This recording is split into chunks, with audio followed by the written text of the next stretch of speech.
नाजरीन अस्सलाम वालेकुम। नेशनल कॉन्फ्रेंस के नायब सदर और साबिक वजीर आला उमर अब्दुल्ला ने कहा कि करगिल के लोगों ने अपने वोट से 5 अगस्त 2019 के खौफनाक फैसले को मुस्तरद कर दिया। नाजरीन, मैं हूं महविश मकीन और आप देख रहे पी न्यूज।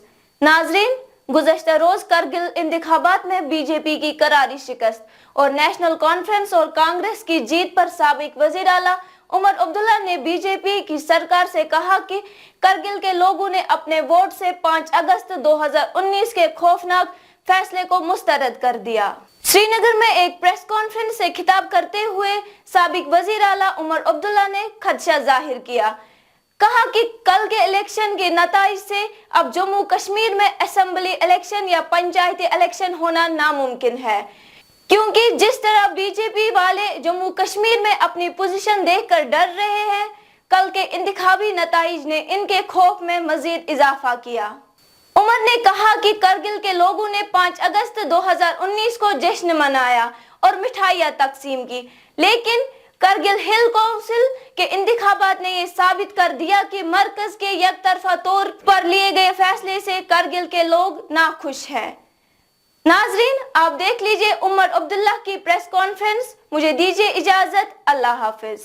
करगिल के अवाम का शुक्रिया करना चाहता हूं, जिस तरह उन्होंने नेशनल कॉन्फ्रेंस और नेशनल कॉन्फ्रेंस के साथ मिलके कांग्रेस को जो मैंडेट दिया और जो भारी हार का सामना बीजेपी को करगिल में उठानी पड़ी, उसके लिए एक एक करगिल के जो हमारे भाई बहन हैं वो शुक्रिया के हकदार हैं।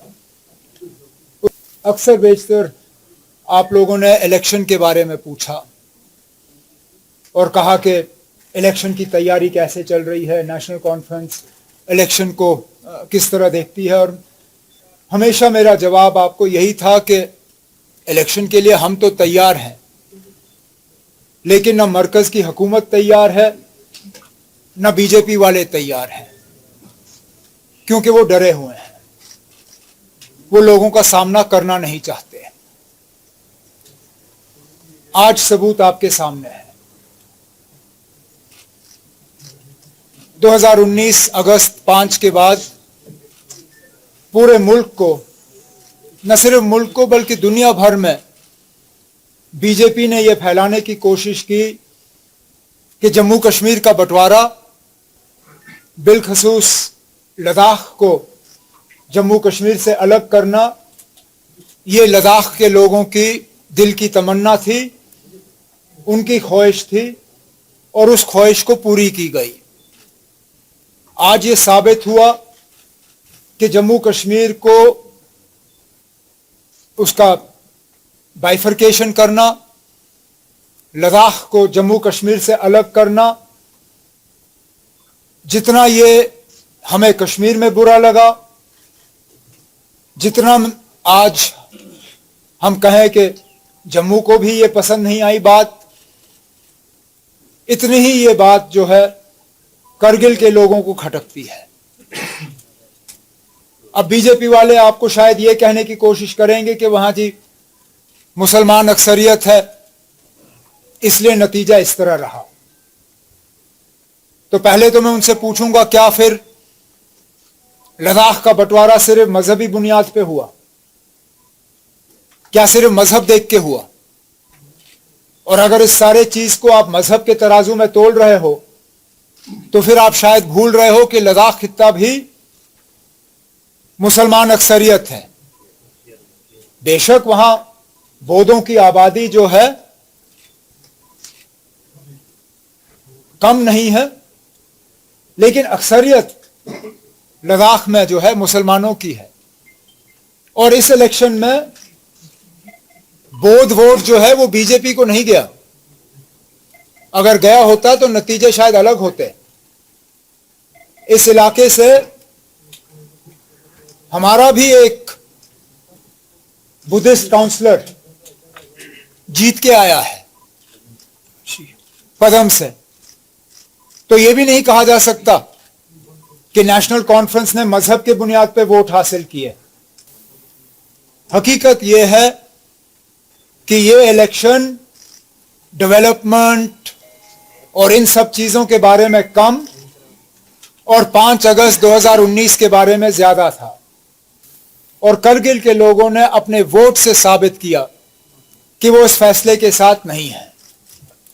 रही बात हमारे इलेक्शन की, इस नतीजे के बाद तो शायद ये कहा जा सकता है कि हमारे इलेक्शन हमसे और ज्यादा दूर चले गए।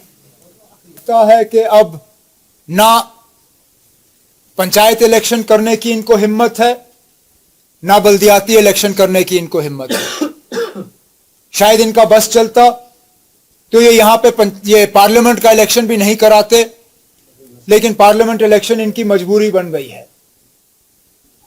मुझे बीजेपी से इसका ज्यादा गिला है नहीं, सियासी पार्टी है, हर चीज में अपना फायदा और नुकसान देखेंगे।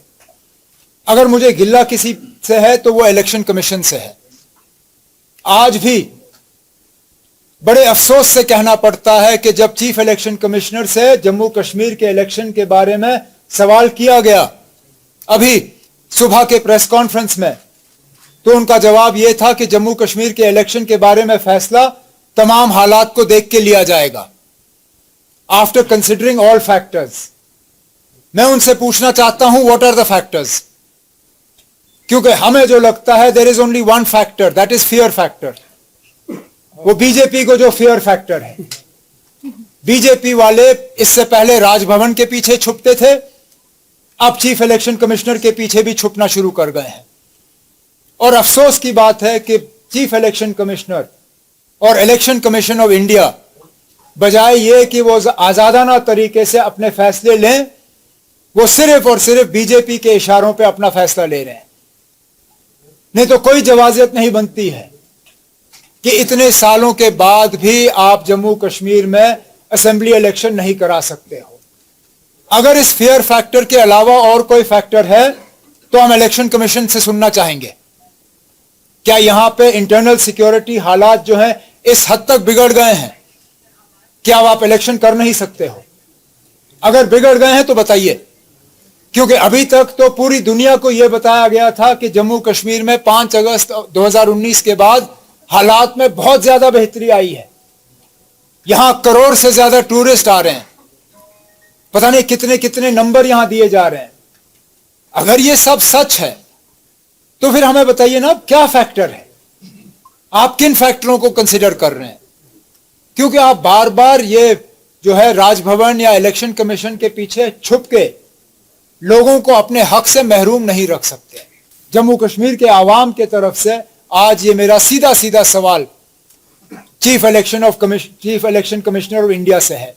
मेहरबानी करके जम्मू कश्मीर के लोग आपसे सुनना चाहेंगे, what are the factors that are responsible for denying the people of Jammu and Kashmir their democratic right to a government? Because I need only remind you of your own words a few months ago, जहां पे इसी तरह एक सवाल के जवाब में आपने कहा था, yes, we recognize there is a vacuum and that vacuum needs to be filled. क्या आपके हालात 2014 के फ्लड्स के बाद और ज्यादा खराब हो गए हैं? उस वक्त तो फ्लड्स के बाद आप बड़ी शिद्दत से इलेक्शन कर रहे थे। मुझे याद है मैंने उस वक्त गवर्नमेंट ऑफ इंडिया से गुजारिश की थी, मैंने कहा मुझे कुर्सी पे बैठने का इतना खास शौक है नहीं, आप गवर्नर रूल ही रखिए, लेकिन कम से कम इलेक्शन को डिले करिए ताकि लोग पानी से बाहर आएं, अपने मकान दोबारा बनाएं, अपने बिजनेसेस दोबारा कायम करें। और उस वक्त गवर्नमेंट ऑफ इंडिया ने कहा कि नहीं, we can not delay elections by even 1 day. वो फैक्टर नहीं था, लेकिन आज उनको अचानक फैक्टर नजर आ रहे हैं। क्या कल के रिजल्ट से इलेक्शन और डिले हो सकते हैं? आपके खदशात ऐसे ही? अब हमें तो कोई उम्मीद नहीं है इलेक्शन की, मैं सीधी बात कर रहा हूं ना, हमें तो कोई उम्मीद नहीं है। मैंने अपने साथियों को कहा है कि ज्यादा अपना वो गाड़ी का तेल जो है वो जाया ना करेंगे हम थोड़ा सा काम करेंगे। देखिए, आप जैसे मैंने आपसे कहा,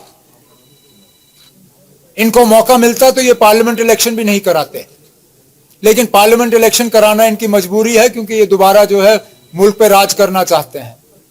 अब पूरे मुल्क पे इलेक्शन करके जम्मू कश्मीर के इलेक्शन को ये टाल नहीं सकते। अगर इनकी मजबूरी नहीं होती तो ये शायद पार्लियामेंट का इलेक्शन भी यहाँ नहीं कराते। मुझे लगता है नौबत यहाँ तक आई है।